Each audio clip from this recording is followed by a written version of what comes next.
Oma opa, bapak ibu, rekan-rekan muda, adik-adik, saudari-saudara yang terkasih dalam Kristus, selamat siang.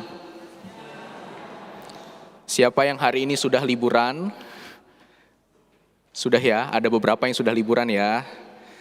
Ya, seperti yang kita ketahui, minggu-minggu ini adik-adik kita, anak-anak kita ya, yang sekarang ini lagi masih merasakan minggu-minggu tanpa sekolah, maksudnya tidak bersekolah dulu, merasakan liburan yang mungkin begitu menyenangkan. Atau mungkin dari rekan-rekan muda, bapak ibu juga punya waktu untuk, bahasanya kalau anak muda atau PAPS zaman sekarang itu adalah healing, ya, entah healing kemana, ke suatu negara mungkin atau ke wilayah-wilayah tertentu di Indonesia. Dan seringkali, dan saya yakin, ini keyakinan saya, healing ini kadang membawa kesegaran, ya, karena mungkin pengalaman baru yang tidak dijumpai ketika berhadapan dengan situasi kita di saat ini di wilayah Jabodetabek, jarang sekali melihat gunung, jarang sekali melihat pantai, sekalinya melihat pantai langsung wah, ada yang berbeda. Tetapi ini keyakinan saya lagi, sekali lagi, healing itu juga kadang nggak menjamin keberlangsungan untuk selamanya. Maksudnya apa? Dengan healing kadang kita merasa masalah tuh bisa selesai. Tetapi seringkali ada masalah lainnya, sehingga bagi kita mungkin apakah healing itu perlu? Healing yang seperti apa yang kita perlukan? Saudari-saudaraku yang terkasih, bacaan hari ini mengundang kita semua. Yesus mengundang bagi setiap orang, kita, saya, Romo Edi, kita semua yang sedang lelah, yang sedang berbeban berat karena permasalahan dalam hidup, permasalahan ataupun beban-beban yang seringkali kita jumpai dalam hidup kita. Dan cukup menarik, ada kata, aku akan memberikan kelegaan kepadamu. Mungkin seringkali kita bertanya kelegaan yang seperti apa yang dimaksud oleh Yesus dalam bacaan hari ini. Namun kalau kita coba lihat lagi, kita diminta untuk tetap memikul kuk yang dipasang oleh Yesus. Mungkin Bapak Ibu sudah tahu, saudari-saudaraku juga mungkin sudah tahu kuk itu seperti apa bentuknya. Atau mungkin kalau belum, sedikit saya mungkin menjelaskan sedikit. Kuk itu kalau kita perhatikan itu selalu bentukannya ada yang satu dan juga ada yang dua. Jadi ada dua binatang yang ditempatkan di dalam kuk di bagian punggungnya.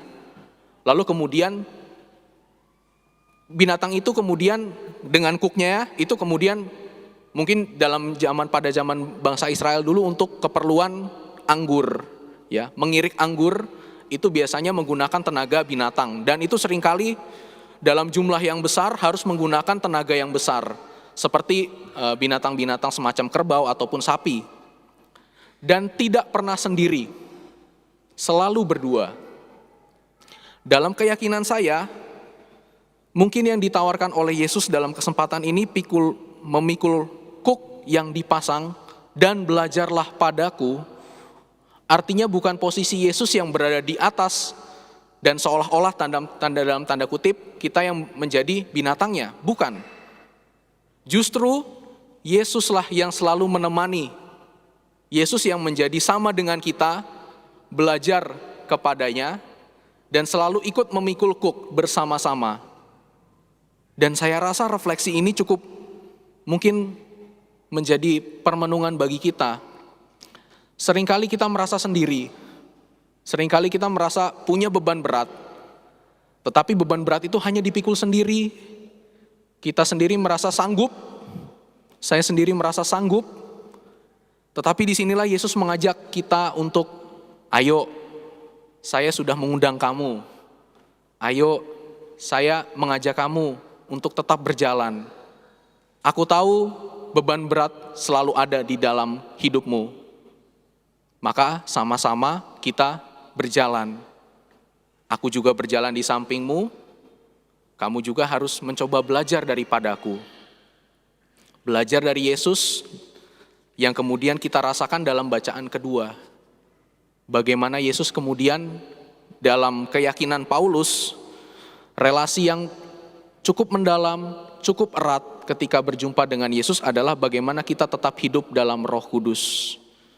Kita mencoba untuk belajar dari Yesus, untuk hidup di dalam Roh itu sendiri. Sehingga pada akhirnya kita mencoba untuk meneladani bagaimana kita berjalan di dalam kehidupan kita yang gak mudah. Punya masalah, punya beban. Maka dalam kesempatan ini, saudari dan saudara, kita perlu memiliki waktu untuk kembali melihat sejauh mana aku tetap ditemani oleh Yesus, sejauh mana aku punya kesempatan untuk dekat dengan Yesus. Mungkin seringkali kita menangis, dan itu wajar. Dan itu menjadi satu tanda bahwa kita ini juga menjadi pribadi yang lemah, pribadi yang rapuh. Tetapi di sisi lain, pengalaman menangis, pengalaman terharu, pengalaman sedih, karena apakah mungkin aku bisa, justru semakin mendekatkan diri kita dengan pribadi Yesus sendiri. Tuhan sendiri yang kemudian menyapa hidup kita. Dan semoga dalam kesempatan ini, kita tetap selalu memiliki hati yang terbuka, sehingga kita bisa pada akhirnya seperti yang disyukuri oleh Yesus, bahwa misteri kerajaan Allah bukan ditampakkan oleh orang yang punya kebenaran, punya orang yang bijak, dalam arti kita tertutup oleh kebijaksanaan, tetapi justru dengan misteri Allah yang semakin terungkap, kita semakin mampu berjalan dalam hidup, mampu berjalan dalam situasi yang gelap. Dan semoga Tuhan selalu mendukung perjalanan hidup kita, peziarahan hidup kita, agar kita mampu terus berjalan, karena Yesus selalu menemani hidup dan perjalanan panggilan kita.